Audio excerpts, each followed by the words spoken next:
మహబూబ్నగర్ జిల్లాలోని పలు గ్రామాల్లో పారిశుద్ధ్యం పడకేసింది. డెంగ్యూ విషజ్వరాల ప్రబలడంతో రోగులు మంచాన పట్టారు. ఇదే అదునుగా ప్రైవేట్ ఆసుపత్రులు రోగుల నుంచి అందిన కాడికి దోచేస్తున్నాయి.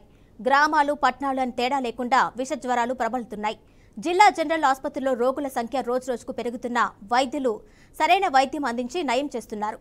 ఉమ్మడి మహబూబ్నగర్ జిల్లాలో పెరుగుతున్న విషజ్వరాలపై మా ప్రతినిధి వెంకటేష్ మరిన్ని వివరాలు అందిస్తారు. ఓకే, పాలమూరు జిల్లాలో రోజు రోజుకు కూడా డెంగ్యూ కేసులు నమోదవుతున్న పరిస్థితి, అట్లాగే విష జ్వరాలు కూడా ప్రబలుతున్నటువంటి పరిస్థితి నెలకొన్నది. ఈ నేపథ్యంలో అంటే వాతావరణంలో జరుగుతున్న మార్పులు, అట్లాగే వర్షాకాలం ఉండడంతో కూడా నీటి నిల్వ ఉండడంతో కూడా దోమకాటుతో కూడా ఇలాంటి జ్వరాలు వచ్చే అవకాశం ఉంది. అయితే మనతో ప్రస్తుతం డిఎంహెచ్ఓ డాక్టర్ కృష్ణ ఉన్నారు. అతనితో మరిన్ని విషయాలు తెలుసుకుందాం. జిల్లాలో ఎట్లా ఉంది సార్ పరిస్థితి?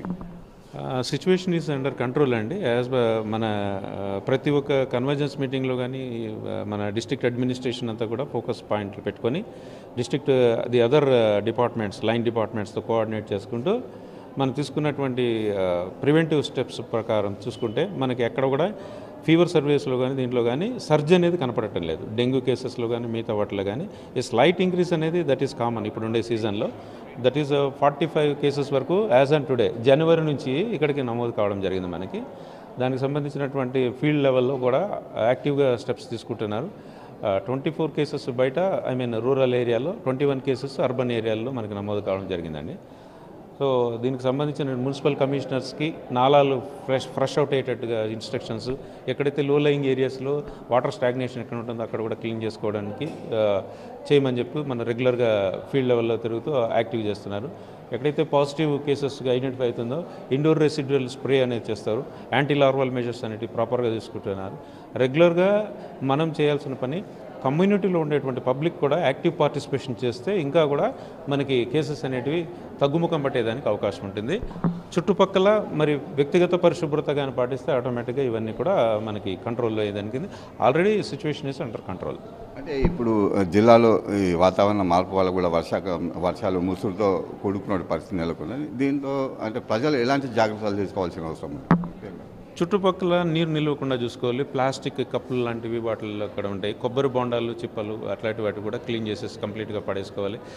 ఇక కూలర్స్లు అన్నింటిలో కూడా ఉండేటువంటి అవకాశం ఉంటుంది. కూలర్స్ ఇంట్లో వాడుకున్నటువంటి పెరియార్బన్ ఏరియా ఎస్పెషల్లీ ఓపెన్ ఫీల్డ్ దీంట్లో ఉండే వాటిలో కూడా నీట్గా పరిశుభ్రంగా డ్రైగా చేసుకోవాలి. ప్రతి వారానికి ఒకసారి డ్రై డే మన ఇంట్లోనే మనం శుభ్రంగా చేసుకుంటే కూడా ఆ దోమలు అనేటివి లార్వా స్టేజ్లో నుంచి మళ్ళీ దోమలుగా మనకి పుట్టకుండా ఉండేదానికి అవకాశం ఉంటుంది.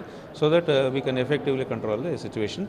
అదేవిధంగా ఇండివిజువల్ అడల్ట్ మెజర్స్ వస్తే ఇంట్లో నెట్స్ వాడుకోవడం, దోమతెరలు వాడుకోవడం ఒకటి, వీటిలో ఉండేటువంటి మస్కిటో రిపెల్లెంట్స్ వాడడం ఒకటి, రెగ్యులర్గా ఈవినింగ్ టైమ్స్ క్లోజ్ చేసుకోవడం ఒకటి, పర్సనల్గా ఫుల్ ఉండేటువంటి స్లీవ్స్ వేసుకోవడం ద్వారా మనం we can control anti adult measures తీసుకోవాలి. సో మనతో మహబూబ్నగర్ జిల్లా జనరల్ ఆసుపత్రి సూపరింటెండెంట్ డాక్టర్ జీవన్ గారు ఉన్నారు. సార్ చెప్పండి సార్, ఆసుపత్రిలో ఎలాంటి కేసులు వస్తున్నాయి? ఈ మధ్యలో బాగా వర్షాలు కురుస్తున్న పరిస్థితి, ఈ నేపథ్యంలో ఎలాంటి కేసులు అంటే ఎక్కువ జ్వరాల కేసులు వస్తుంటాయి? ఎన్ని వస్తున్నాయి? రోజుకి ఎన్ని నమోదవుతున్నాయి? అయితే మనకు యూజువల్ ఓపీ 1800 to 2000 ఓపీ ఉంటుంది. అందులో 200 వరకు 200, 250, ఒక్కొక్కరు 300 కూడా జనరల్ మెడిసిన్ ఓపీ వస్తుంది. అందులో అన్ని రకాల వ్యాధులతో పాటు ఫీవరు, తర్వాత లూజ్ మోషన్స్ అని, రెస్పిరేటరీ ట్రాక్ట్ ఇన్ఫెక్షన్ అన్ని రకాలుగా వస్తున్నాయి. కాకపోతే ఎక్కువ అంటే ఇంతకుముందు లాగా కాకుండా ఎక్కువ అంటే ఒకటే రోజు ఎక్కువ ఫీవర్ కేసులు అట్లయితే ఏం లేదు. కొంత స్టేబుల్గానే ఉంది సీజనల్ వేరియేషన్ బట్టి. అయితే వచ్చిన వాళ్ళందరికీ కూడా మన దగ్గర అన్ని రకాల టెస్ట్ అవైలబుల్ ఉన్నాయి, మెడిసిన్స్ అవైలబుల్ ఉన్నాయి. అవసరమైతే అడ్మిషన్కు బెడ్స్ ఉన్నాయి. అడ్మిట్ అయిన తర్వాత వాళ్ళకి కావాల్సిన అన్ని సదుపాయాలు అంటే డాక్టర్స్ కానీ, ఇంజెక్షన్స్ కానీ, యాంటీబయాటిక్స్ కానీ అన్ని ఫెసిలిటీస్ ఉన్నాయి. దాంతోపాటు టెస్ట్ చేసి సపోజ్ డెంగ్యూ ఫీవర్ పాజిటివ్ వచ్చింది అనుకోండి, వాళ్ళకు మెయిన్ భయం ఏంటంటే ప్రజలకు ప్లేట్లెట్ కౌంట్ తగ్గుతుంది, తగ్గితే మనకు ఇబ్బందికర పరిస్థితి వస్తుంది అనేది వాళ్ళ భయం. సో అట్లాంటిది పరిస్థితి ఏమన్నా ఉంటే మన దగ్గర మానిటరింగ్ చేసుకుంటూ అంటే బ్లీడింగ్ టెండెన్సీ ఉన్న వాళ్ళకు మాత్రమే ప్లేట్లెట్స్ ఎక్కించవలసిన అవసరం ఉన్న ప్లేట్లెట్స్ సదుపాయం కూడా మన బ్లడ్ బ్యాంక్లో ఉన్నాయి. అయితే అందులో బిలో 10,000 నుండి బ్లీడింగ్ టెండెన్సీ ఉన్న వాళ్ళకు సింగిల్ డోనర్ ప్లేట్లెట్ ఎక్కించే సదుపాయం కూడా మన దగ్గర ఉంది. సో అవసరం ఉన్న వాళ్ళకు సింగిల్ డోనర్ ప్లేటెట్ ఎక్కించే సదుపాయం కూడా ఉంది. సో ప్రజలందరూ కూడా భయపడకుండా ఏదన్నా మీకు ఫీవర్ ఉంటే మీ మెడికల్ షాప్ దగ్గర పోయి ట్యాబ్లెట్స్ అట్లా తీసుకోకుండా మీరు కన్సర్న్డ్ నియర్ బై పిహెచ్సి కానీ సిహెచ్సి కానీ లేదంటే ఇక్కడ గవర్నమెంట్ హాస్పిటల్కి వస్తే ఇక్కడ టెస్ట్ చేసి అవసరం ఉంటే అడ్మిట్ చేసి వాళ్ళకి కావాల్సిన ట్రీట్మెంట్ చేయడము, తర్వాత బ్లడ్ బ్యాంక్ నుండి ఏమన్నా ప్లేట్లెట్ అవసరం ఉంటే కానీ బ్లడ్ అవసరం ఉంటే కానీ ఇవ్వడానికి అన్ని సదుపాయాలు ఉన్నాయి. సార్ ఎక్కువగా అంటే ఏ ఏజ్ వాళ్ళ గ్రూప్లో ఏ ఏజ్ గ్రూప్కి ఎక్కువగా ఈ జ్వరాలు వస్తున్నటువంటి పరిస్థితి? అయితే ఇప్పుడు మనకు రకరకాల వ్యాధులు వస్తున్నాయి. అందులో ఏజ్ గ్రూప్స్ అంటే పీడియాట్రిక్ చిన్నపిల్లల్లో, తర్వాత 30 to 50 years ఆ ఏజ్ గ్రూప్లో సాధారణం కంటే కొంచెం మరీ ఎక్కువ సర్జీ కాదు కానీ కొంచెం ఎక్కువ వస్తున్నాయి.